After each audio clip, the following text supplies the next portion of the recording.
বহিরাজ্য থেকে শুকর আসায় উত্তেজনা। ধর্মনগরে গাড়ি ফিরিয়ে দিল পুলিশের চোরাই বাড়িতে উত্তেজনা ছড়ালো শুক্রবার সকালে, যখন স্থানীয় শুকর খামার ব্যবসায়ীরা অসম থেকে আসা একটি গাড়ি আটকান।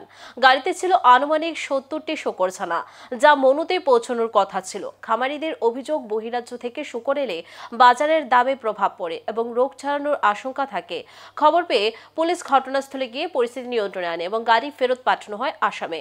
ঘটনার পর প্রশাসনের ভূমিকা নিয়ে প্রশ্ন তুলেছে খামারিরা। ভবিষ্যতে কঠোর নজরদারি দাবি উঠেছে। তদন্ত চলছে বলে জানিয়েছে পুলিশ।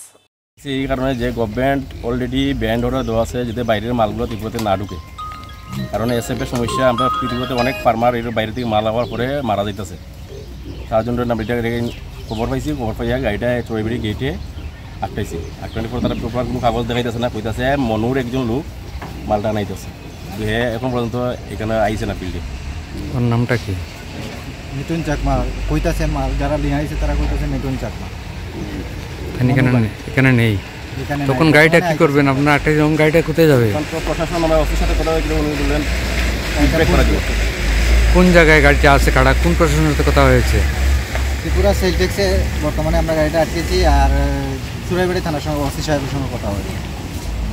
কিছু ব্যবসায়ী তারা পার্সোনাল প্রফিটের জন্য আমরা ত্রিপুরা ফার্মারের প্রবলেম করতেছে। গভর্নমেন্ট ব্যান্ডরা তারপর চ্যালেঞ্জ করিয়া তারা মাল ঢুকাইতেছে। এটার আমরা সুষ্ঠু বিচার চাই, যাতে নেক্সট টাইম আমরা ত্রিপুরাতে বাইরের মাল ডিপার্টমেন্ট অর্ডার ছাড়া না ঢুকে। এই মালগুলো ঢোকার পরে এই মালের যে রোগে আক্রান্ত নাই, কোনো প্রমাণ নাই, তাদের সাথে মেডিকেল কোনো রিপোর্ট নাই। তারপরে এই মালগুলো আমরা ফার্মের সাইডে বাইরে আইলে পরে আমরা ফার্মের সামনে রোগটা ছড়িয়ে পড়বো।